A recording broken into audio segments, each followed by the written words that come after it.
Hi, Dr. John with Pro Chiropractic, and we're here again, and I'm glad we're doing this video today. We're talking about something that's very relevant and very important in our society, especially today, and that is text neck, or what we call anterior head carriage. And I've got the lovely Andrea with me today. She's going to demonstrate what happens to our bodies, what it looks like when we're in our common texting position with our phones or devices. We did a little looking around and research online, and what we found was from two different sources, Bloomberg and Digital Trends, that Americans spend somewhere between 2 hours and 57 minutes and 4 hours and 10 minutes per day on their devices in this position. Now, what's important here? Well, if we looked at the position of her head, which is the common position, and we dropped a line down from her ear, that line should strike in the middle of the shoulder, in the middle of her deltoid. But actually you can see that she's moved forward. In fact, if we dropped that line down, you can see where that would land. Now, that's about 2 to 2.5 inches of what we call forward head translation. And this has been termed by the World Health Organization as text neck. Now, if we look at some of the research that's out there, there's been a couple studies that show that for every inch that your head is forward, it's about 10 pounds biomechanically. In fact, a textbook in 2008 showed us that that is indeed true, and they did some more research and published that. So right now, she's putting about 25 pounds of added weight and pressure on her neck.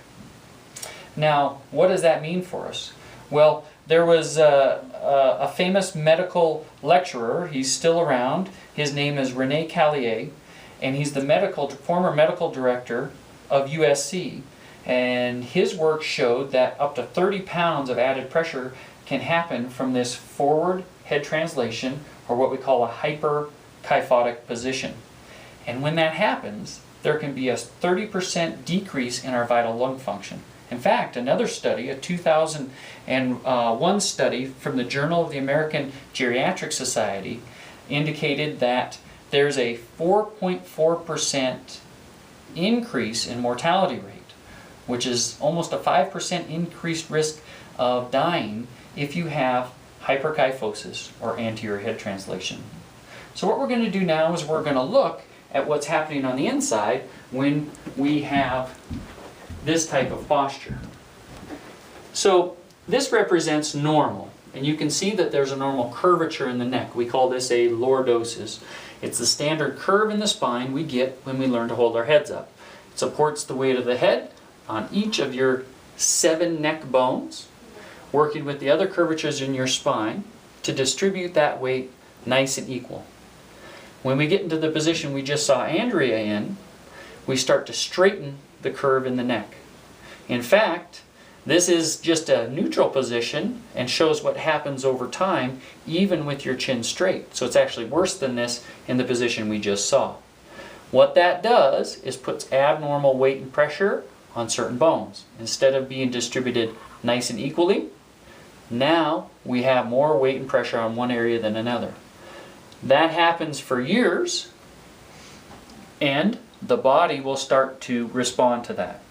So we start to get pressure and irritation on the front part of the bones and the discs. These spaces are where the discs are. Again, the green line represents where we should be. And as time progresses, the body starts to try to buttress or support that.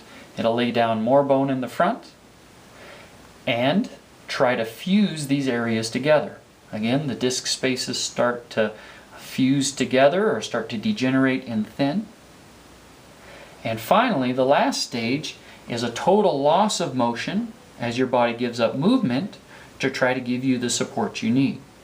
You ever wonder why you see the 80-year-old person walking around the mall with a big hump in their back? It's because over time, this posture can make those changes on the inside. Just like teeth can degenerate from a lack of proper hygiene, spines can degenerate from a lack of proper movement or spinal hygiene. And so this position is very detrimental. The research is just mounting and mounting. And so in this series of videos, we're going to talk about what we can do to get this posture back to normal, the corrective approaches that we take at Pro Chiropractic. So please stay tuned, and you'll be able to see more of these videos and click on part 2 and part 3 of this video series. Again, Dr. John with Pro Chiropractic. Have a great day.